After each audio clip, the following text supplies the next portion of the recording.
C'est bien connu, les Français sont nuls en anglais.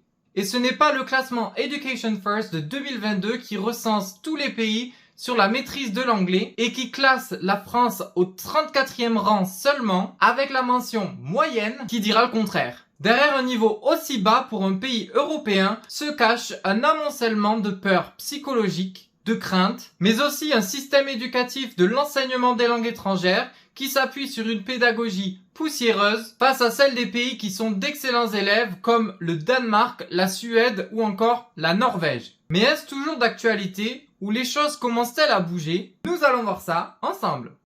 L'école, c'est notre lieu de vie. De notre enfance jusqu'à notre adolescence, on y passe environ 50 000 heures. Dès 6 ans jusqu'à 16 ans. L'apprentissage d'une langue requiert beaucoup de temps et de pratiques régulières. S'il y a donc bien un endroit dans lequel on doit facilement pouvoir devenir bilingue, en théorie, c'est bien l'école. On ne va pas se mentir et soyons francs dès le départ. Est-ce que suivre des cours d'anglais ou d'espagnol à l'école t'a déjà permis de maîtriser la langue? Jamais de la vie. Et ce n'est certainement pas avec, en moyenne, 3 heures de cours par semaine pour chaque langue, 30 à 40 élèves par classe qui donnent une participation moyenne par élève, sans oublier ceux qui ne parlent pas en cours de langue, que ça facilite les choses. Avant tout, pour commencer à assimiler une langue, et c'est le polyglotte que je suis qui te le dit, puisque je parle le français, l'anglais, l'espagnol, l'italien, le portugais et le japonais, il faut la travailler régulièrement, quotidiennement, en travaillant les compétences de compréhension de l'écrit, compréhension de l'oral, expression écrite, expression orale et également expression orale en continu. Bon, et sur cette chaîne, je vous aide déjà à apprendre ou perfectionner votre anglais en vous livrant mes petits secrets de polyglotte pour que vous puissiez progresser le plus rapidement possible. Déjà, je vous aide pour l'anglais.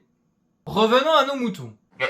Des volumes horaires beaucoup trop faibles qui montrent l'importance donnée à l'apprentissage des langues étrangères. Un prof qui parle beaucoup trop en français, et c'est normal, c'est son métier d'expliquer. Avec tout ça, on comprend bien que ce n'est pas possible de devenir bilingue en France. Mais alors, qu'avons-nous à apprendre de nos chers pays voisins qui sont les meilleurs élèves en la matière? Les pays nordiques, et notamment la Norvège, la Suède et le Danemark, sont d'excellents élèves en bilinguisme parce que, dès leur jeune âge, ils commencent à apprendre l'anglais de façon intensive. Leurs cours sont dispensés entièrement en anglais, donc ils apprennent la langue en anglais directement, sans passer par leur langue, alors que les nôtres sont majoritairement dispensés en français et en anglais, et ce, jusqu'à l'université, ce qui fait que notre cerveau est toujours et constamment raccroché, enraciné, bloqué, canassé, bref, tout ce que vous voulez, à notre langue natale, et ne peut donc apprendre l'anglais de façon autonome, sans devoir donc à chaque fois passer par une traduction directe mot à mot. Mais nos amis nordiques sont aussi excellents parce que la langue anglaise est très présente dans leur vie quotidienne, ainsi que dans les médias et dans la culture du divertissement. Eh oui, ils regardent les séries et les films américains en anglais, alors que nous, on les regarde doublés en français. Est-ce que tu as déjà changé la piste son d'un film pour le mettre en VO? Sauf pour bien t'assurer qu'en achetant la télé, tu ne t'es pas fait arnaquer et tu as bien cette option disponible? La réponse est certainement à 99% que non. Et pourtant, c'est une option qui existe bel et bien. Tout ceci n'aide donc pas à se détacher de sa langue maternelle pour en apprendre une autre sans se détacher de la sienne.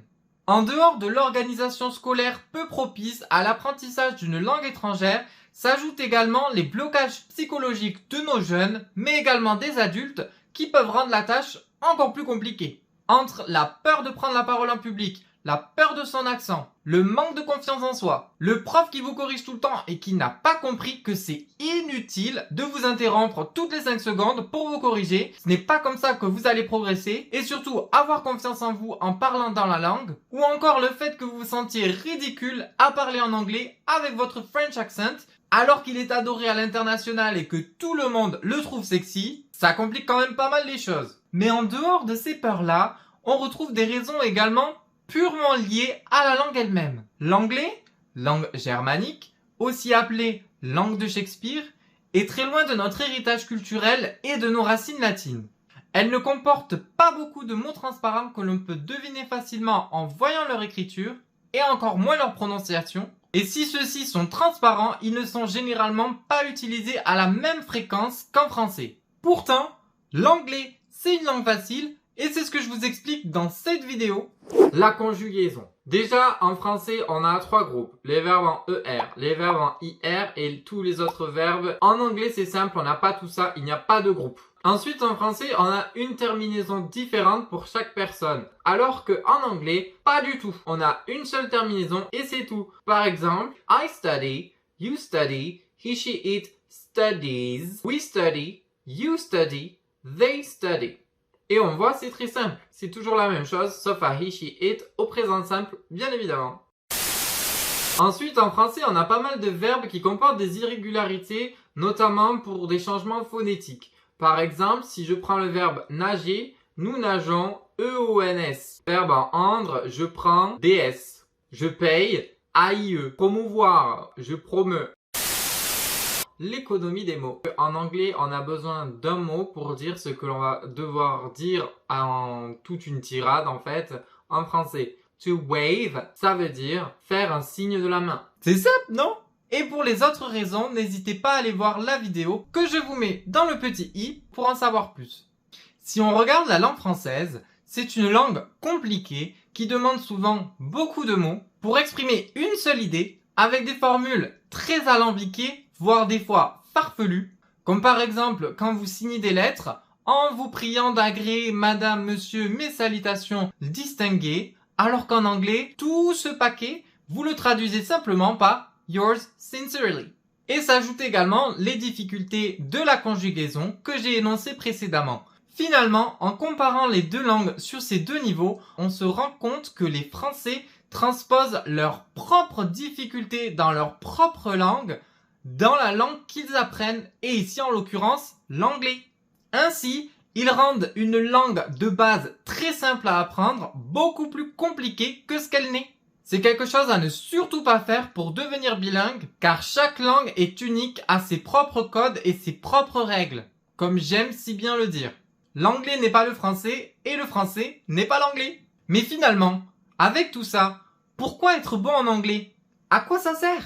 D'un point de vue professionnel déjà, c'est indispensable. Pour de nombreux postes dans les bureaux, que ce soit dans le service commercial, les achats, le marketing, et encore plus dans un service export ou une entreprise multinationale, il est indispensable de savoir parler anglais, tout simplement parce que c'est la langue utilisée dans le monde des affaires, que ce soit pour travailler sur un projet, conclure un contrat, comme maintenir une relation pérenne avec un client ou un fournisseur. Dans tous ces cas, et comme dans d'autres, vous en aurez absolument besoin. Et je ne suis pas le seul à le dire puisque le sondage IFOP de 2021 déclare que 61% des cadres et des professions intermédiaires, qui incluent donc les artisans et les commerçants, que l'apprentissage des langues étrangères doit être prioritaire. Et 36% ont déclaré cet apprentissage important, ce qui fait donc pour les deux un total de 97%.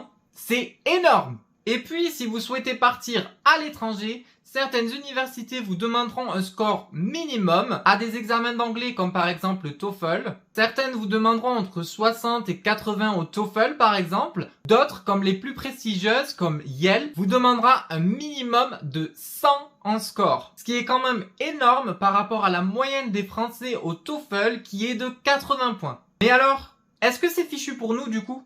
Avec toutes ces données, on pourrait penser que nous serons éternellement nuls en anglais. Et encore, le mot nul ne veut rien dire, bien évidemment, mais simplement que nous ne maîtriserions jamais l'anglais comme on devrait, en étant bilingue. Et pourtant, c'est en train d'évoluer. Oui, oui, oui. Oui, oui. Et tout ça, c'est en partie grâce à la marque célèbre qui fait toudoum. J'ai nommé Netflix. 66% des 18-24 ans déclarent regarder des films ou des séries en anglais, que ce soit de temps en temps ou régulièrement, et donc comprennent la langue. Pour la tranche des 25-34 ans, c'est 54% des personnes interrogées, et pour celles des 35-49 ans, c'est 36%. C'est tout de même énorme. On voit clairement qu'avec l'impact sociétal que Netflix a eu sur nos mœurs, la richesse de son catalogue de contenus internationaux et les langues disponibles pour chaque série, a permis de rendre beaucoup plus attractif et ludique l'apprentissage des langues, parce que c'est important lorsqu'on apprend une langue que notre apprentissage soit stimulant, motivant, etc. Qui ne rêve pas d'apprendre une langue seulement en regardant sa série préférée? On l'observe également de plus en plus autour de nous en discutant avec les jeunes qui sont de plus en plus branchés anglais, même dans les contenus YouTube, et on le voit même dans ce même sondage puisque 48% des 18-24 ans déclarent comprendre et parler l'anglais en 2021.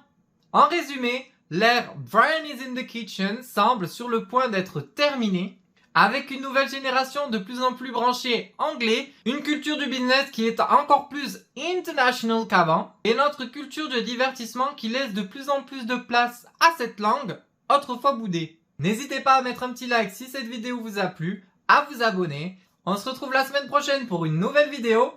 Et n'oubliez pas, practice makes perfect. Bye guys!